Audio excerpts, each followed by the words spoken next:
Je veux vous souhaiter un joyeux Noël et ma prière pour vous et mon vœu et mon désir et mon espérance, c'est que vous viviez le Noël le plus calme et le plus paisible et le plus heureux possible. Alors, puisque j'aurai bientôt 60 ans et que j'ai quand même vécu quelques Noëls avec notre famille, je pense que j'ai quelques conseils à vous donner et permettez que je vous transmette de manière courte un message biblique que j'ai donné à notre église, une nouvelle église, sur comment avoir un bon Noël. Quelques conseils simples, pratiques, pas compliqués sur comment avoir un bon Noël. Alors, la première chose à vous rappeler et qui est essentielle, c'est que quand les anges ont dit aux bergers que Jésus allait naître, ils ont dit gloire à Dieu dans les lieux très hauts et voici une parole qui devrait nous changer, paix sur la terre parmi les hommes que Dieu agrée. Ce qui veut dire paix sur la terre parmi les hommes que Dieu aime.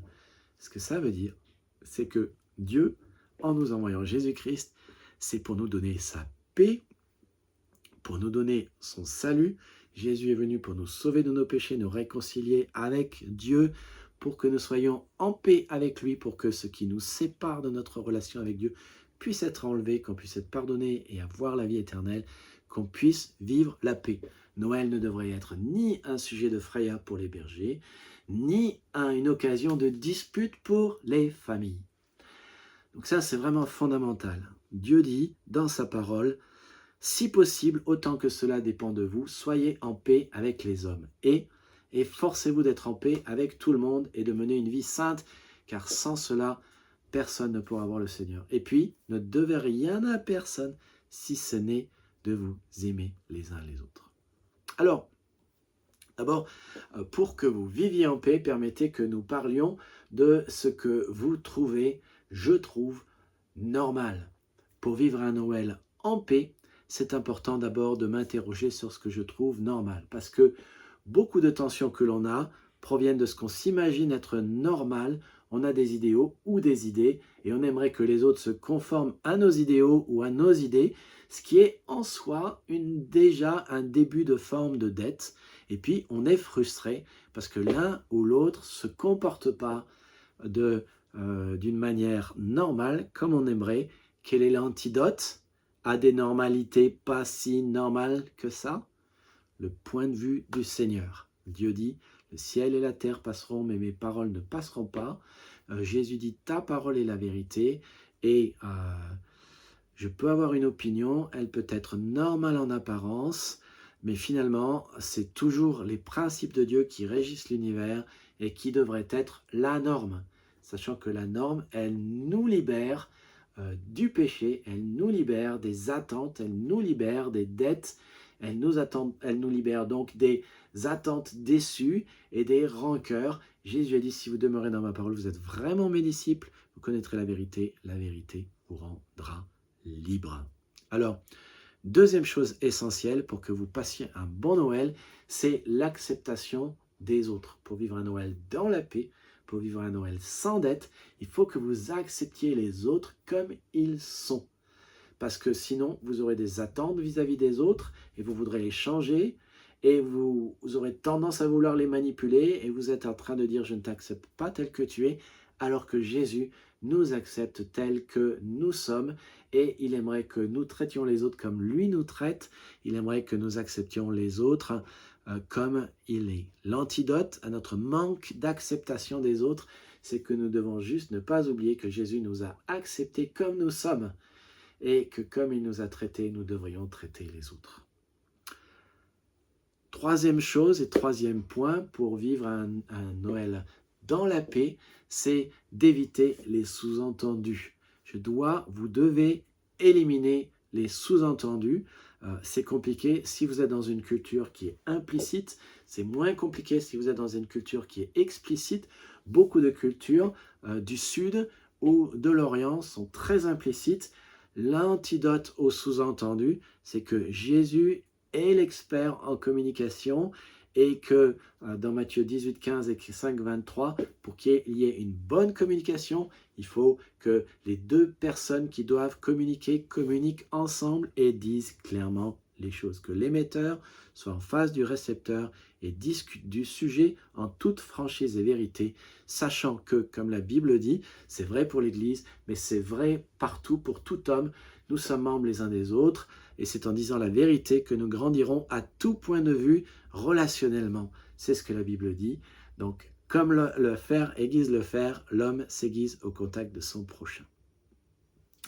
Quatrième point, pour vivre un Noël dans la paix, c'est je dois faire la chasse à la rancœur et pardonner. Job 5.2 dit que le sot en veut à tout le monde et cela le tue.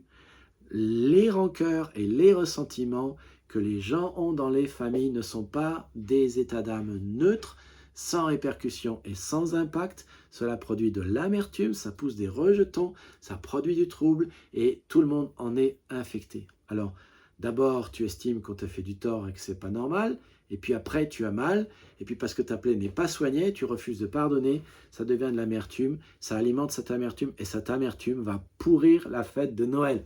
Quel est l'antidote à la rancœur? L'antidote, c'est le pardon. Et de comprendre que de la même manière que Jésus est venu pour que nous soyons tous pardonnés de nos péchés et que nous allions au ciel, et que nous soyons en paix avec Dieu, le secret d'un bon Noël, eh bien, c'est d'avoir fait la paix avec Dieu, de l'avoir accepté comme votre berger et Seigneur, et de pouvoir vivre en paix, d'avoir fait la paix avec Dieu et de pardonner les autres comme Dieu vous a pardonné. Point suivant, pour avoir un bon Noël, eh bien vous devez ne pas avoir d'attente. La Bible dit, ne devez rien à personne si ce n'est de vous aimer les uns et les autres. Quel est l'antidote? Eh bien, commence par toi. C'est ce que Jésus dit. N'aie pas toi-même d'attente. Pourquoi vois-tu la paille qui est dans l'œil de ton frère, ne vois-tu pas la poutre qui est dans ton œil? Regarde à toi d'abord, commence par toi. Commence toi à aimer les autres. Attends de toi que tu aimes les autres. Toi, tu fais l'effort d'aimer les autres.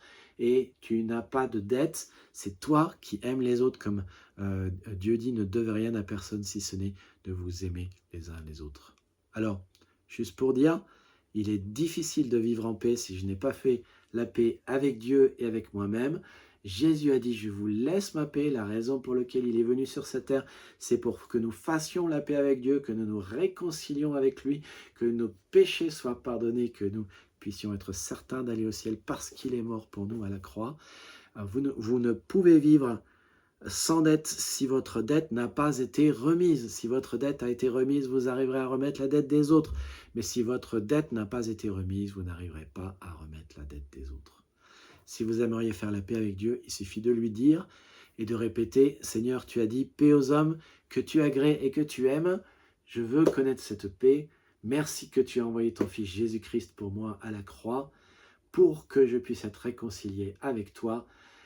Merci pour cela, Seigneur. Je veux t'adopter comme mon Seigneur et comme mon berger. Amen. Si vous avez fait cette prière, c'est le début d'une nouvelle vie avec Dieu. Nourrissez votre relation avec Dieu en lisant la Bible chaque jour et en le priant. Parlez-lui comme à un ami. Allez dans une église qui prêche la parole de Dieu et demandez à être baptisé. Que Dieu vous bénisse. Joyeux Noël et à bientôt.